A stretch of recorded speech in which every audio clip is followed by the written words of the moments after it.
تو اسی طرح آخرت بھی اسی کی کامیاب ہے جو دنیا کے اندر اپنے معاملہ ٹھیک کرتا ہے، دنیا کی زندگی کو اپنے پیارے نبی پاک صلی اللہ علیہ وسلم کی سیرت کے مطابق گزارتا ہے، آقا کے اسوہ حسنہ کو اپناتا ہے، تو اس کی دنیا بھی بہتر ہوگی، اس کی آخرت بھی بہتر ہوگی۔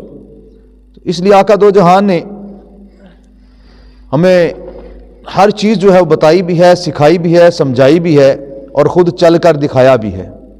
اس لیے جو دنیا کے اندر جو بھی آپ کو کامیاب شخص نظر آئے گا، کامیابی صرف یہ نہیں یاد رکھے کہ انسان کے پاس بہت سارا بینک بیلنس آ جائے، بہت بڑا دنیاوی عہدہ آ جائے۔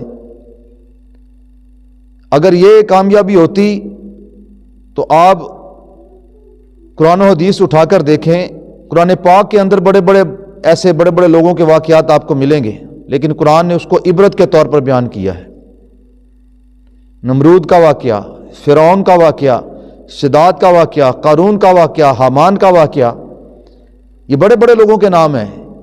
یہ کوئی غریب غربا لوگ نہیں تھے، یہ کوئی دیہڑی دار بندے نہیں تھے، یہ دنیاوی حساب سے اللہ نے ان کی مثالیں بیان فرمائی۔ ایک جگہ اللہ فرماتا تم ان کا عشر عشیر بھی نہیں ہو۔